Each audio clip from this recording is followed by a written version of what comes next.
안녕하세요. 김태훈의 현미아트여자 방송 시작하겠습니다. 오늘은 구독경제의 대표적인 종목인 이 밀리의 서재를 말씀드리겠습니다.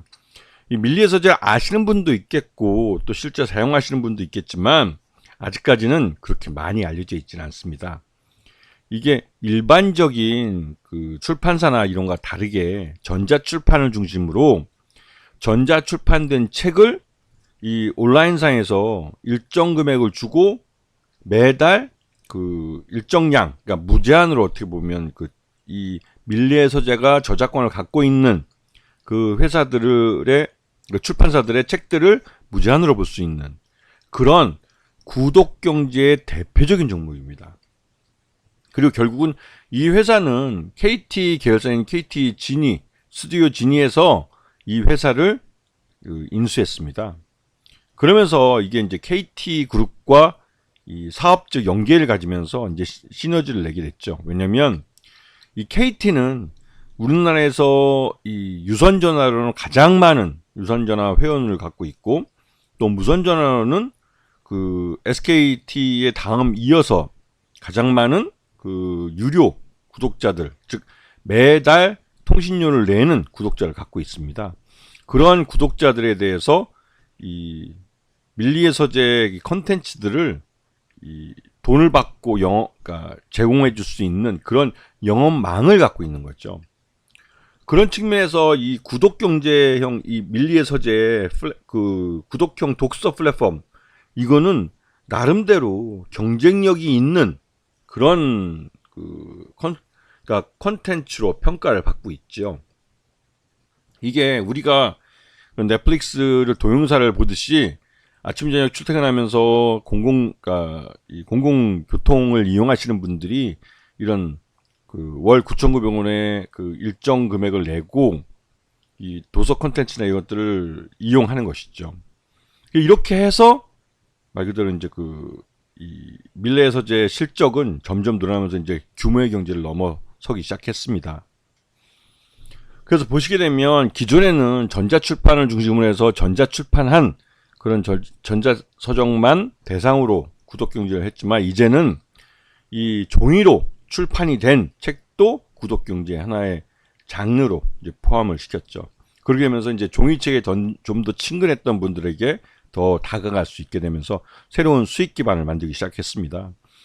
그리고 더더욱 중요한 건 이 KT라는 그룹사를 만나면서 이 KT 계열의 진이나 이런 ENA 같은 영상 콘텐츠를 만드는 또 제작하는 제작사와 또 연결돼서 이러한 그 전자출판이 된 소설이나 어떤 책들의 콘텐츠들을 영상화하는 그렇게 하면서 2차 저작을 할 수 있는 그런 기반을 만들기 시작한 거죠.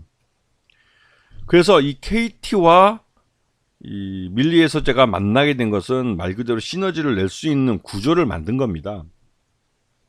그리고 실제로 이러한 시너지를 낼 수 있는 경영진이 KT로부터 이 밀리의 서적에 이제 임명돼서 오게 된 것이죠. 그렇게 하면서 이제 본격적으로 이 KT와의 시너지를 오래 내기 시작했다고 해도 과언이 아닙니다. 기존에 이 밀리의 서적,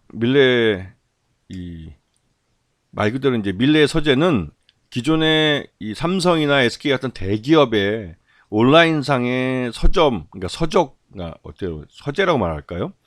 이 도서관 같은 그런 형태로 이런 대기업들의 이 컨텐츠를 공급해 왔습니다.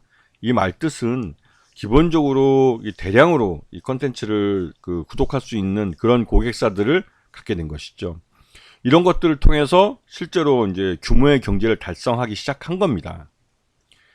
지난해 기준으로 봤을 때 전자책 정기 구독이 전체 매출의 98.1%를 차지했고 종이책의 포함된 이런 정기 구독이 이제 한 1% 정도를 만들기 시작했습니다. 그래서 아직까지는 종이책이 포함된 쪽은 이제 막 시작한 사업이기 때문에 아직까지는 좀 적은 편이지만 기존의 전자책 정기 구독 같은 경우는 이제 안정적으로 규모의 경제에 도달한 상태라고 할 수가 있죠.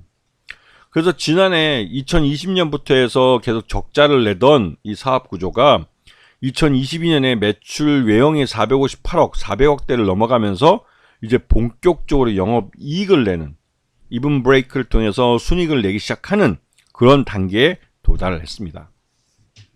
그래서 작년 2023년 그 봤을 때 565억의 매출액에 영업이익이 104억을 달성했죠. 그리고 단기 순이익은 145억을 달성을 해서 이제 안정적인 영업이익을 달성하면서 자기 사업에서 돈을 버는 회사가 된 겁니다. 그 최대주주는 진입주주로 전체 지분의 30.24%를 갖고 있고 특수관계인 포함해서 39.23%를 갖고 있습니다. 그래서 최근에 이 회사의 그 창업주인 서영택 그 대표는 이제 대표에서 물러나면서 KT로부터 이 회사에 이제 KT 임원이 이제 대표이사로 파견이 됐습니다. 그래서 KT 그룹 내 계열사들과의 시너지를 낼 수 있는 사업 그 방안을 이제 만들기 시작한 것이죠. 그래서 서영택 씨는 이제 고문으로 물러나면서 실제로 보유하고 있는 10만 주 이게 시장에서 매물화될 수는 있습니다. 하지만 이 10만 주가 매물화된다 할지라도 대세에는 큰 영향 없이 KT와 서로 이제 사업적으로 시너지를 낼 수 있다는 부분이 시장에 어필하기 시작한 거죠. 그래서 진짜 보시게 되면 밀레서재의 지난 2023년 실적 기준으로 봤을 때 적정 주가 26,000원 정도로 평가됩니다. 현재로서는 기존의 최대주주, 그러니까 회사를 창업한 세대들이 물러나고 경영권이 교체되는 데에 대한 불확실성이 있기 때문에 시장에서는 그런 부분이 하락세를 나타내고 있는 거죠. 왜? 그러니까 주식시장에서는 불확실성이 가장 큰 주가의 걸림돌입니다. 특히나 경영권이 바뀌는 시점에서는 새로 들어서는 경영자들이 어떻게 경영할 것인가에 대한 불확실성이 남아있죠. 오히려 기존에 잘 회사를 키워왔던 경영진이 물러난다는 건 좀 불확실성을 가져오는 요인이 됩니다. 그래서 올해 들어와서 주가가 연초 1월 달에는 많이 급등했지만 이후 줄기차게 하락하고 있는 모습을 보이고 있는데요. 그러면서 작년 연말 기준으로 해서 이제 상장한 지 6개월이 지나가고 말 그대로 이제 보호예수된 주식들이 대부분 다 풀리게 됩니다. 그런데 어차피 KT 쪽 계열사 최대주 쪽은 그 경영권이 붙어 있는 주식 지분이기 때문에 실제로 이쪽은 뭐 매물화될 일이 없고요. 그리고 또 영업이익도 순이익도 모두 흑자 전환해서 플러스를 내고 있기 때문에 자체 자금으로 충분히 신규 투자금을 마련할 수 있는 상황이 돼버렸기 때문에 밀리에서재는 추가적인 그 유상증자나 이러한 것을 할 필요가 없어졌습니다. 그렇기 때문에 밀리에서재는 KT그룹과 모회사인 KT그룹과의 그 시너지 효과를 내는 부분이 구체화되면 될수록 이제 기업 가치가 본격적으로 주가에 반영될 가능성이 크죠. 그리고 일반적으로 IPO하는 업체들은 6개월이 지나면 보호예수되는 이런 그 시장 왜곡 현상을 나타낼 수 있는 규제들이 대부분 사라지기 때문에 그때부터 제대로 된 주가를 나타내는 경우가 많습니다. 특히나 밀리에서재 같은 경우는 경영진들이 이제 KT 임원들로 바뀌면서 나름대로 KT가 좀 보수적인 기업이긴 하지만 이 컨텐츠들을 어떻게 하면 돈이 될 수 있는지에 대한 부분을 많이 고민하고 있기 때문에 그런 부분들을 사업화하면서 본격적으로 수익을 낼 가능성이 높아지는 것이죠.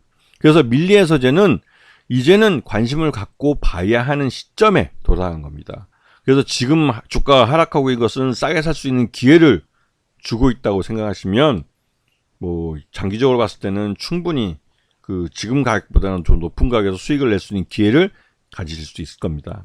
이미 이 회사는 작년 실적 기준으로 봤을 때 26,000원 정도 적정 주가보다 낮게 평가되고 있기 때문에 이 낮게 평가되는 이유를 찾아봤을 때 그거는 경영진이 바뀌게 되는 경영의 그런 칼라나 경영의 어떤 내용이 바뀔 수 있다는 그런 불확실성이 주가에 반영된 것이고 이제는 경영진이 새로 들어섰기 때문에 그 새로 들어선 경영진들이 구체적으로 모기업인 KT와의 시너지를 내면서 어떻게 사업해 가는지에 따라서 이제 기업 가치가 즉 실적이 달라질 수도 있고 그러한 실적이 숫자로 확인되면 될수록 주가는 그에 따른 반영이 나타날 가능성이 크다는 것이죠.